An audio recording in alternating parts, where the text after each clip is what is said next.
What is up guys, Cardog here, and today I'm here with another Digimon deck profile. Today we'll be going over the Nature Spirits deck from EX-07. So this is a brand new deck with a bunch of cards from different colors, and I think this deck has a lot of potential, but right now it's still a little bit limited in its deck build. So we're going to go over what we can build from the stuff we have right now. So let's go on with the Digitamas. So first off, we are running 4 of the Wanyamon from the promo Tamer Battle Pack. So this is a brand new card. It is a Wanyamon, but it is a Nature Spirit, so you can Digivolve this into your other colored Nature Spirit cards. So its effect is, when attacking, if this spirit has the Nature Spirit's trait, you can draw 1. So it's a very simple effect, but we are kind of limited for options with the Nature Spirits Digitamas, so we are kind of forced to use this one. It's a little bit expensive right now, despite it being a Digitama, but understandable. If you want to play this deck, you kind of have to get this one. So yeah. Alright, next let's move on to the level 7s. So this deck is very top end heavy, and it does rely on your top end to kind of push for games. So that's why we are kind of going to go over the top end first. So we're running 4 of the Talkmon from EX-07. This is the boss monster of the deck, and it DNA digivolves from a green-yellow or green-yellow and a black-blue. And on evolution, you can play a Nature Spirit trait card from your hand that's 7 cost or less without paying its cost. And if you DNA digivolve, you can play up to 2 cards with different colors with Nature Spirits in its traits, and a play cost of 7 or less instead. So being able to play 2 level 5 Digimons, or a Sableraemon if you have one in your hand, for free is pretty good. This card does not have protection though, so it makes it a little bit weaker. The other ability is on evolution and on attack. For the turn, one of your opponent's Digimon gets minus 7,000 for each of your Digimon. So it's very, very strong. It's got some really good removals, but it is fragile. This thing doesn't have any way to protect itself, so once you have this on the board and it gets removed, and you're most likely going to be DNA Digivolving with the Sableraemon, so you will overflow, so that's kind of bad, but it's still a very strong effect. I just wish we get a inherited protection effect later on. Otherwise, it's a really good tricolor card. So for the level 6s, we are running 4 of the Radimon. So this is a blocker, and on play / evolution, you can reveal the top 4 cards of your deck, and then you can play a 7 card or up to 7 cost worth of play for your Digimon with Nature Spirits amongst them, and return the rest of the bottom of the deck. So what you're mainly trying to do with this effect is to rip a Sableraemon out, because it is a 7 cost. So if you rip this off the deck, you'll be able to use the end of turn effect of the other Radimon, which is 2 of your Digimon may DNA Digivolve into a Digimon with Nature Spirits from your hand. So then you rip this, you activate the ability of Sableraemon, and then you'll be able to DNA Digivolve. So the combo's pretty strong. Of course, you're gonna have to sack into your Sableraemon, but if you don't sack and you hit into your other cards, so if you hit your other cards, all your other cards are going to be able to be played with your other Radimon. It's just how many or what level. So if you want to play, if you rip some level 4s and level 3, you can play both of them. If you rip a level 7, or sorry, that's 7 cost. If you rip a level 5, you can use it as well. So they've all got really strong on play / on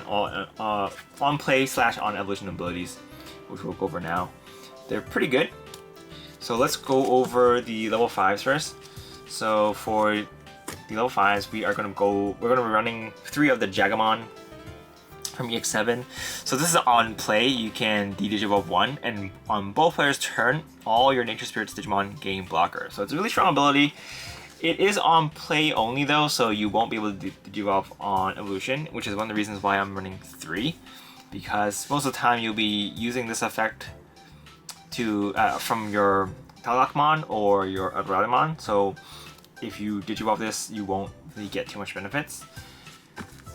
But yeah, even if you Digivolve it in Raising Air, just in case you're up against decks with heavy removal, that's fine too. You can push it out and stall for a turn if you kind of need the blockers. So he's not bad. But I actually like to run the Triceramon more. So running 4 Triceramons. So this is the EX-07 Triceramon. On play and on illusion, you can suspend one of your opponent's Digimon, and it can't unsuspend until the end of their turn. So this is really good for stunning. Both as an offensive and defensive card, this is pretty good. Because if you're up against a deck that has cards that can't be removed, you can kind of use this to stun it just to get it out of the way for a turn, and then you can use this either as bait for Saber Leomon, or you can go into your Eldoradamon and go into your Talakamon play. So this Triceramon is pretty good, and the inherent ability is when this Digimon deletes a opponent's Digimon by battle, you can trash the top card of your opponent's security stacks. And this works on both turns, so if you do have the blocker, if you gain blocker from Jagamon, you can. Or if you want to block with your Eldoradamon, it's fine as well.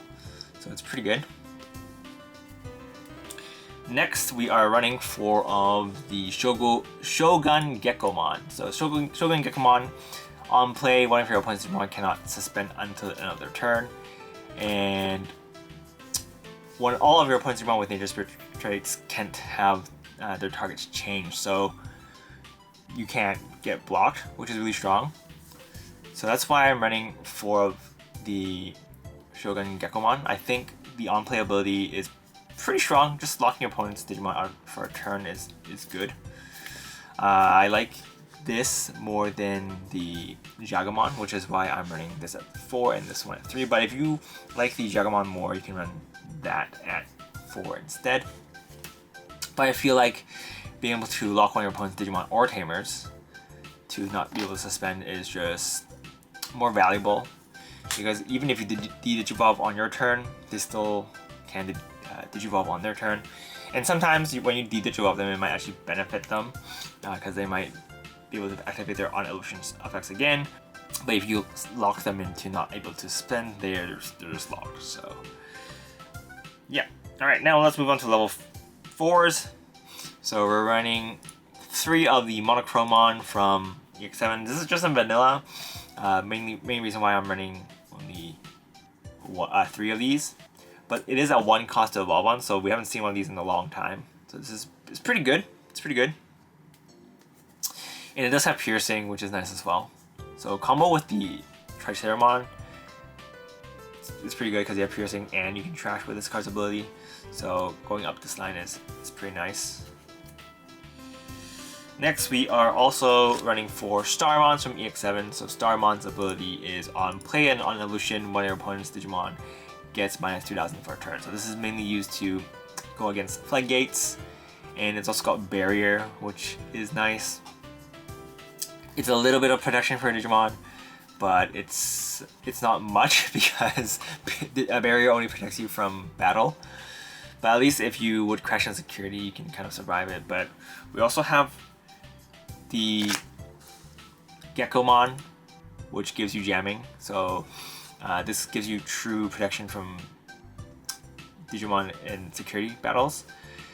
The barrier gives you protection when your opponent attacks into you. So you kind of protection that way, but it's not like effect removal protection, which is kind of more important because there's so much effect removal in the game nowadays.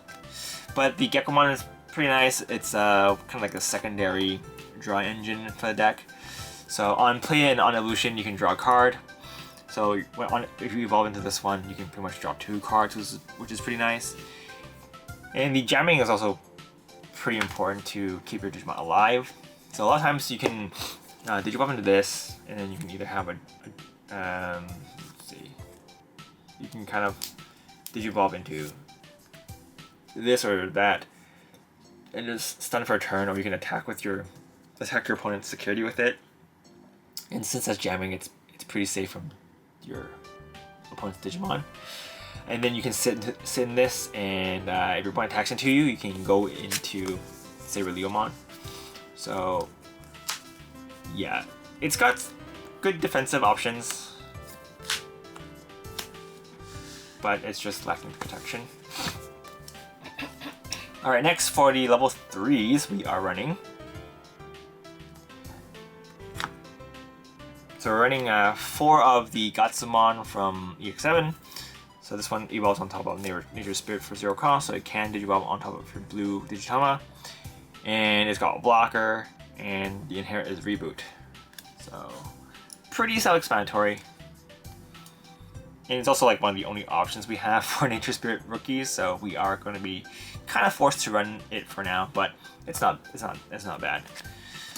And next we are also running 4 Otamamon, so this is a Flight Gate. So on all turns, players can't reduce play costs, so that's pretty good against decks that can reduce play costs. And yeah, we're running 4 Otamamons because it is a Nature Spirit, and that's one of the only options we have. And we're actually also running 2 of the Renamon from EX-04. And the reason we're running this card is because it is a blue and yellow card, which means most of your level 4s will be able to Digivolve on top of this, and you can use this to Digivolve on top of Digitama. So this is we're running this just because it has a nice color, and it's actually got decent playability. It's just one of your opponents, 2 of your opponents 40,000 or less Digimon can't attack. And then the inheritability is whenever you play a 2 cost or above option card, you can gain 1 memory. So not the best option we have right now, but it is a nice option to have. Alternatively, of course, you can run Ukomons, but as I mentioned before, not a huge fan of running Ukomon every deck, even though it is a really good card. And I'm just kind of future-proofing my decks to not get restricted. So we're running 2 of these for now, but if you do want to run Ukomons, you can run two of these Ukomons, and then you can kind of cut down some of the other level 5s and 6s for 2 more Ukomons if you want 4. Or alternatively, we're running 3 Davis from BT3. We're running Davis because it is a card that can search for potentially 2 targets, since you can search for blue and green, and we're running quite a few blue and green cards in this deck, so it has a large number of targets we can target. So this card is extra value in this deck. So we're running 3 of the Davises, because instead of just a 4 cost memory setter, he's also a consistency booster. So he does cost a little bit more than a regular memory boost card by 1, but you can potentially get 2 targets, which is actually super value. So we're running 3 Davises for that reason.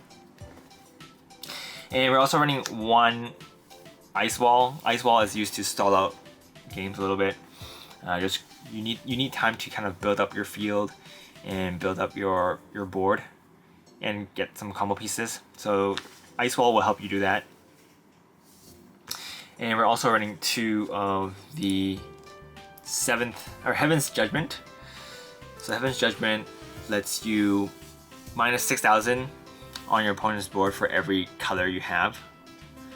So since your Talakmon is 3 colors, you can already automatically decrease the DP by 18k already, which is really good.